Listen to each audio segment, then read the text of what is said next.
مساء الخير. هو كان لسه الماتش خلصان الزمالك وزد 1-1 اللي ما اتفرجش عليه. مش هطول عليك، وانا هتكلم عن نقطتين: لعيبه ومدير فني. تمام. اول حاجه نبتدي بعواد. والله عواد ما هتشم المنتخب، قسما بالله ما هتشم المنتخب، ولو رحت المنتخب يبقى ظلم.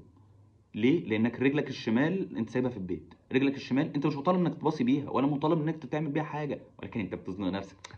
لازم بقى فازلك حسام حسن يتفرج عليا واديني. والله ما هتشمها. انت رجلك الشمال اضعف من رجل يمين شيكابالا. ما جاتش. تمام.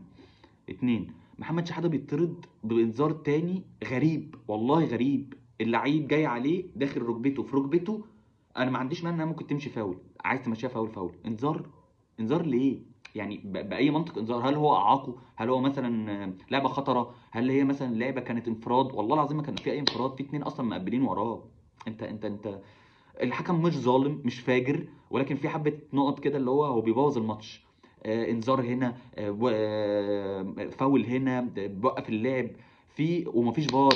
ما تقنعنيش ان في فار، والله قسما بالله في حاجه غريبه. من ماتش الاهلي اصلا اتقال قبليها، وطلع حد مسؤول من اتحاد الكره لا احنا في فار، ده احنا مصر ومش مصر، واي كلام طبعا. طيب الحكم مش ظالم، ولكن الحكم بوظ الماتش، مبوظ كام هجمة على كام حاجة المفروض تتشاف تاني. مفيش فار. التحكيم مش ألطف حاجة كان في الماتش.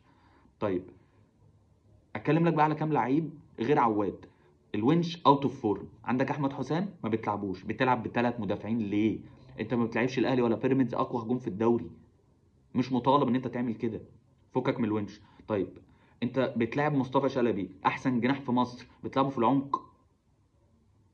هو اصلا بيلعب الجناح ما بيبقاش شايف، هو بس بيفضل يجري بيها يجري بيها لغايه ما يطلع بالاوت. ده لو طلع بالاوت ساعات بتقطع منه وساعات بتطلع منه كورنر، ولا ده ما بيجيبش كورنر، معلش ما بيجيبش كورنرات. ما بيلعبش على الجناح حلو. دي ميزته كانت في انبي، فبتلعبه اصلا في العمق. طب ما انت عندك ناصر ماهر. ما اعرفش، الموضوع كان مريب في الماتش. الحاجه التانيه: احمد الجفاري باين ان هو هيبقى لعيب كويس، ولكن اديله دقايق. زيزو مش محرم ان هو يخرج، يعني انا مش فاهم، هو مكتوب ان هو جميل وعرضيته ده لما بيبقى رايق. بس يعني عادي. انت ممكن تعمل تبديلات، ممكن تبين ان انت ليك نظره بتشوف حاجه في التدريبات احنا ما بنشوفهاش. الدوري راح خلصت، الفرق دلوقتي بقى بتتكلم في 6 نقط ولا 7 نقط، فخلاص.